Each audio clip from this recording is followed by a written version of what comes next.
I don't know how many of you also identify yourself as one of those damned children who spend a lot of years trying to figure out who the hell we really are. A set of 25 uncle aunties from both sides, that is your world, but you're supposed to make a decision of what you want to do in the outside world for the rest of your life. And I'm realizing there are a lot of us who are not like those. We are the damned people who don't know what they want, how they want it in career, life, and love. The difference between the two marriages that I've experienced is that my love today, my relationship today, my marriage today is a place where I could spend eternity in and have no complaints whatsoever. I didn't know I was looking for true love till I had a really bad relationship. This relationship is so beautiful to me is because it lets me be whoever I want to be. That is true love's biggest gift, the freedom for your partner to be who they are in all their vulnerability. I'm not at all scared of showing my weaknesses, my dark parts, my negative emotions, and the times when I can demonstrate really low value behavior and emotions and just a bad person.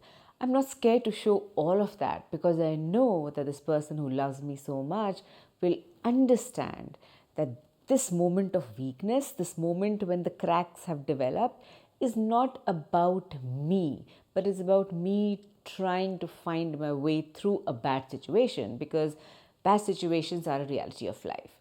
And it's in such situations that, our real self comes out. And a lot of us, especially for me, my real self is still something in the making. I've not come to a point where things don't affect me, where I can be forever good, forever kind, forever giving, forever nice, forever loving. I haven't found that in myself yet. So even though I'm working on the path and I know I've come a long, long, long way, I've done a lot of self-work to be where I am today. And if you haven't caught my video on how I did my self-work, understood where I was, and how I literally broke away from the prison of childhood, which catches or keeps captive all of us for a very long time till we actually acknowledge it, how I broke out of it, make sure you catch that video. It's going to be linked here and in the description. So I'm still a work in progress. I'm still doing the self-work, and it's a hard place to be in. So when we are in a place like this, it is important to be with somebody who understands that yes, right now this person is like this, but this particular situation, this particular action doesn't really define this person. So true love, in my experience, I'm in my 50s, I think is a place where you can be yourself for who you are. You can be completely vulnerable. You can fly off the handle at times and be supremely kind and giving and understanding, and yet sometimes be such a dark person that you kind of feel ashamed of yourself. But yet, you can get up every morning knowing that you're spending every day, every hour in complete honesty of who you really are. And being a work in progress, you just get better and better. The self work really helps you come to a place where you kind of understand who you really are. And I would think that true love really begins not by meeting the person whom you think is going to be that person for you, will give you the true love. True love again begins with self work. We are the center of our universe. If we don't change, we don't improve, we don't become better people, we're not going to have great experiences outside of us, because we only attract what we give out. It's that law of motion and physics. I think true love really begins with an exercise of understanding who you truly are. What really defines you? What's your love language? What's your brand of love? And when I say brand of love, what I mean is, how would you define your love? In real words, how do you define it? Like, we know a brand like Adidas is known for, or Adidas is known for, just do it in action, right? A brand like, say, Minimalist is known for its purity and science of products, as is Reconstruct.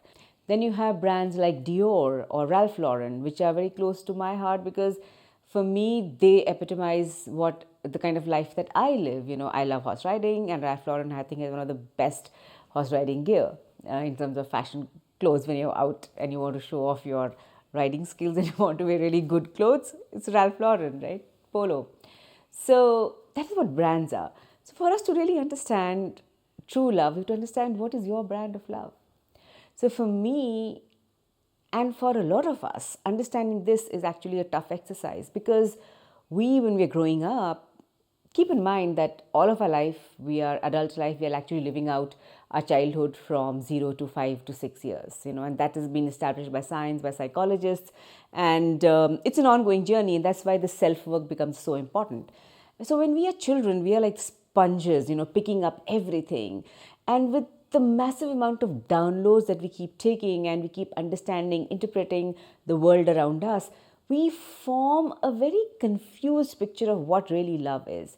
Is love the way our parents are showing us? Maybe our parents are, the kind of parenting they showed you was very, based on comparisons, telling you to be better than so and so, or maybe it was parenting which showed favoritism between siblings. So many flavors of parenting, right? But as a child, you have taken all that input. Then your uncles, your aunts, your friends, the friends in college who was like the queen of college, and you thought probably that is how you get true love. That's the kind of behavior you have to show to get true love. Or it could be the class bully whom everybody respected, and you thought maybe being, short tempered and throwing your temper around could get you true love. We don't know because for a long time of our life, we're only taking these inputs. When we start doing the self work, is when we realize that, sure, I have all these data points on how love should be, but what really works with me? And to come to that point, you have to find who your true self is. It's a fabulous exercise because, what I call it is versioning.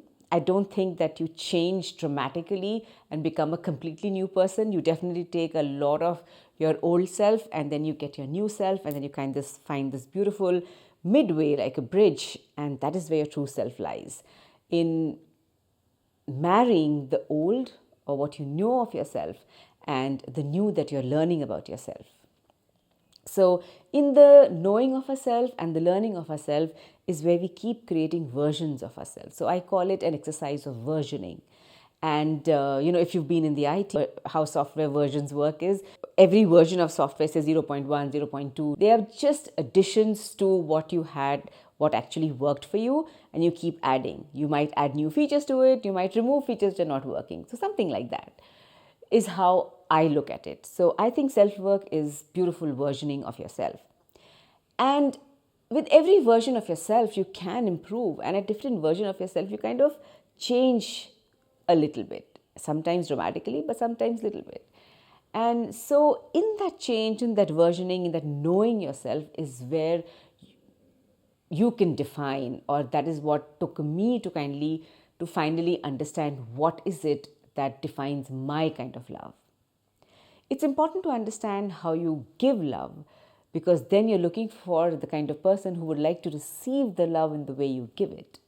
In the same way, it's important to understand how do you like to receive love, because then you're looking for somebody who can give love in the way that you love to receive it. I don't know how many of you also identify yourself as one of those damned children who from very early on knew that what I'm hearing about what I should do and being told about what I should do is not something that I'm really going to do or that I want to do. But yet you don't even know what you want to do. And so we spend a lot of years trying to figure out who the hell we really are.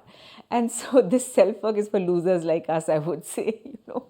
They are those people who just come out, they know what they want, they know how their career to go. I think they're the blessed kind of people. I'm definitely not one of those. So, where was I? Yeah. So, I think for me, I realized that my pursuit in life is to become a better person. I have this picture of myself where I want to be that person who is able to help someone else with the struggles that I have had in life, in just finding my true self. Because I think that's the most important work, which practically nobody guides you to do till life teaches you that this is the most important thing, right? I think this should be imperative work done with children when they are coming out of school, getting into college, because at college you're trying to understand what the hell you want to do for the rest of your life, when your experiences are just limited to the four walls of your school, four walls of your home, and maybe six friends and maybe a set of 25 uncle aunties from both sides. That is your world, but you're supposed to, and make a decision of what you want to do in the outside world for the rest of your life. You're picking your career at 16, 17, 18 is the most ridiculous thing that we force our kids to do, right? And it's the same thing with love. What is the hurry to find somebody and get married by 24, 25 when you don't even know who you are? Forget about finding somebody who's going to be able to put up with you for the rest of your life, right?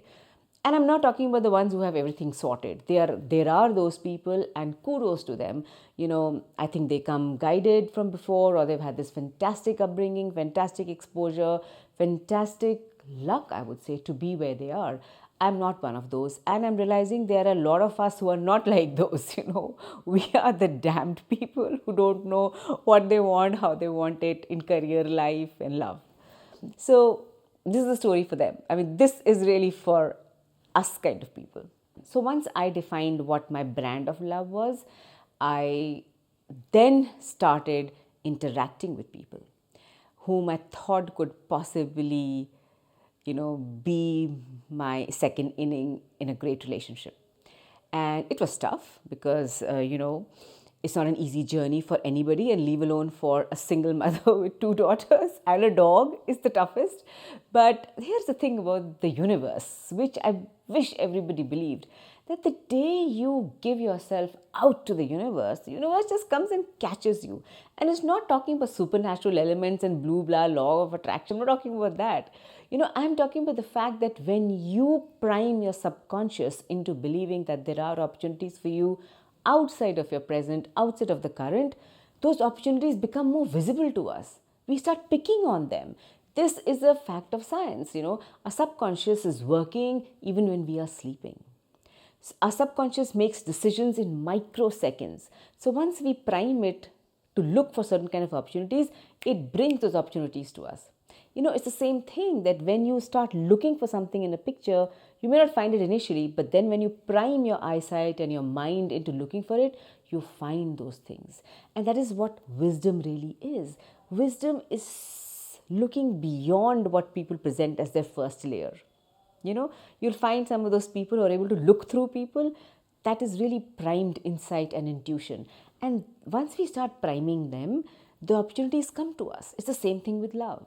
Once we are very sure of, the kind of our love language is, the brand of love we have, and we start accepting it, we start radiating it, we start believing in it.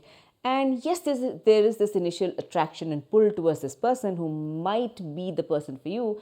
But once you are over that, it is important to then sit back and say, hey, it's great that this guy has great shoulders and great height and great eyes, and he's very, great, intelligent at job and everything else.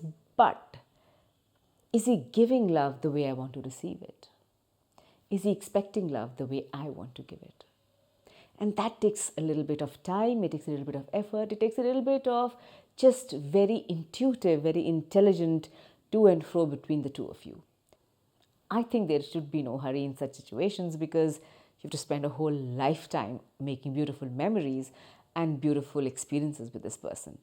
Just like in our careers, right? We pick up this career because we feel that's the right thing. Then we spend about 15 years cribbing this is not the right thing. Then we take EMIs and we are like stuck in this job. And we are like, oh, this is the thing. We're going to hang on to it. And you spend a lifetime wondering, what if I hadn't? But where in a job, I think it's a little more easier to tolerate or live with. Living with somebody who's not your true love, who's not really your nourisher of your soul, is quite hard. I know it from my experience. And so it's really worth working on yourself and finding the true self.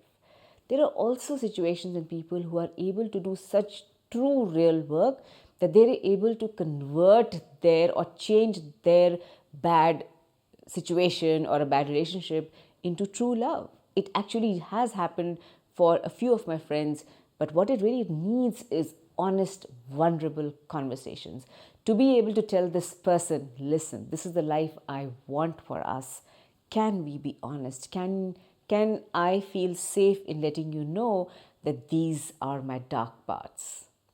Can you give me a safe environment to let you know that this is what I truly, truly feel? Can you give me the freedom of honesty and let you know that I really don't like your mother, but I'll put up with her because I love you so much. Can you have that kind of conversation with this person?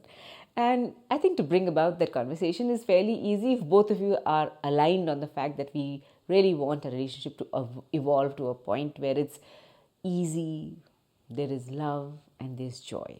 There are a few fights, there's a little bit of friction, but friction creates fire too. And that fire doesn't always have to be the burning fire, it can be a nurturing fire as well.